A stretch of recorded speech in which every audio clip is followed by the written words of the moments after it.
Dans le système call, les blancs construisent un centre solide avant d'ouvrir la position pour attaquer.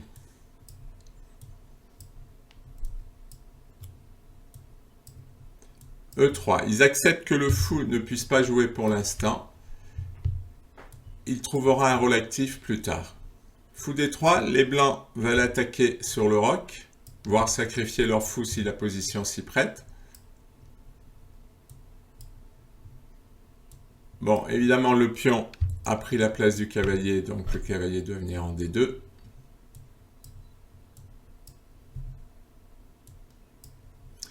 Les blancs veulent pousser E4, mais ils risquent de se créer un pion faible en D4. Donc ils vont se débarrasser du pion avant de pousser en E4. Là, les noirs vont tout échanger, puisqu'ils cherchent égalité, donc ils se disent que la finale sera probablement égale.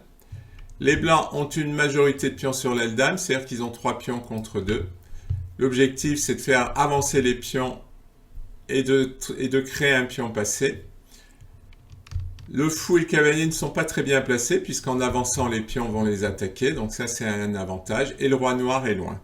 C'est-à-dire qu'il ne pourra, il pourra pas, il aura du mal à venir défendre, en tout cas. F6, les blancs envisagent de jouer fou F4. Donc les noirs veulent l'en empêcher en jouant E5 et en même temps ils mettent un pion au centre. Fou E3, les blancs sont prêts à accepter l'échange, qui est d'ailleurs le meilleur coup, et d'avoir ensuite un pion isolé, mais sur le centre, avec des lignes ouvertes. Les noirs refusent l'échange, ce qui n'est pas bon, puisque maintenant, après fou prend C6, tout d'un coup, la position noire est désastreuse. 2 pions isolés, et un cavalier qui vient au centre et qui attaque tout de suite le pion. Si les noirs avancent le pion, ils le perdent. Cavalier qui attaque le fou, c'est-à-dire le fou qui défend le pion. Les noirs peuvent le défendre, mais on l'élimine. Et les blancs gagnent le pion. Donc c'est vrai, déjà, on ne peut pas défendre avec C5. Autre tentative de défense, c'est fou D7. Fou D7 n'est pas très bon puisqu'il y a une découverte, tour cavalier sur fou. Donc on va essayer de trouver la meilleure case pour le cavalier. Cavalier F5 avec une attaque double.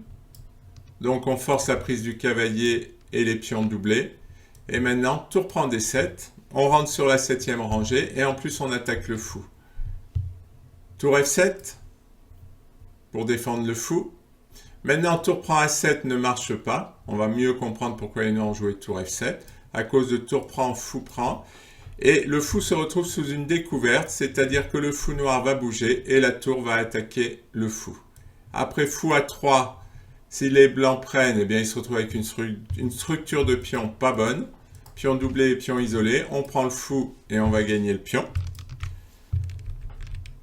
Il faut faire attention à ce qu'on joue, parce que rapidement les positions peuvent s'inverser. Et après fou A3, si le fou s'en va, eh bien on gagne tout simplement un pion. Je vais revenir en arrière. Donc après cavalier D4, on voit que la défense du pion C6 est très difficile. Alors les noirs essaient de jouer F5 pour activer leur fou. Ils sacrifient le pion. Cavalier prend C6 qui menace le fou. Les noirs l'avaient anticipé, c'est pour ça qu'ils jouent fou F6.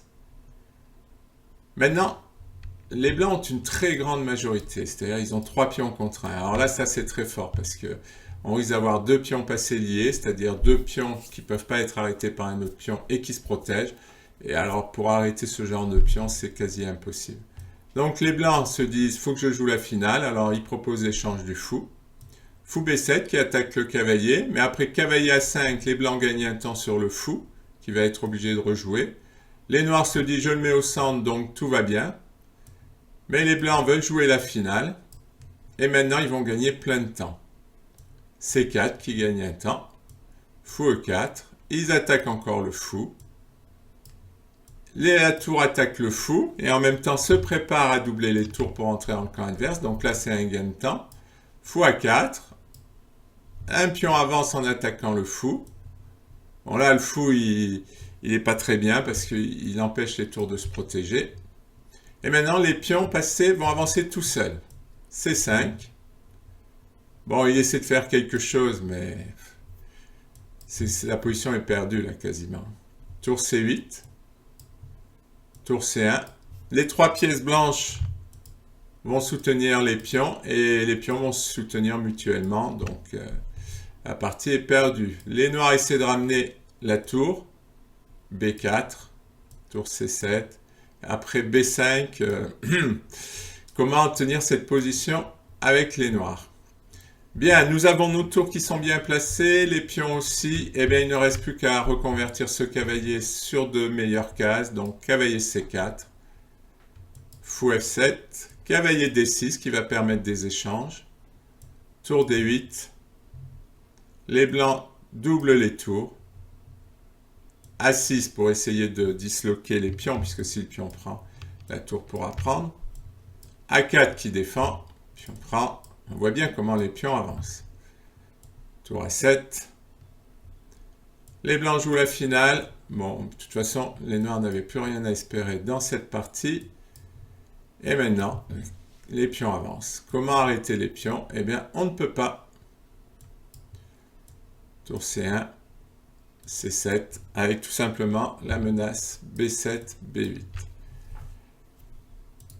Cette attaque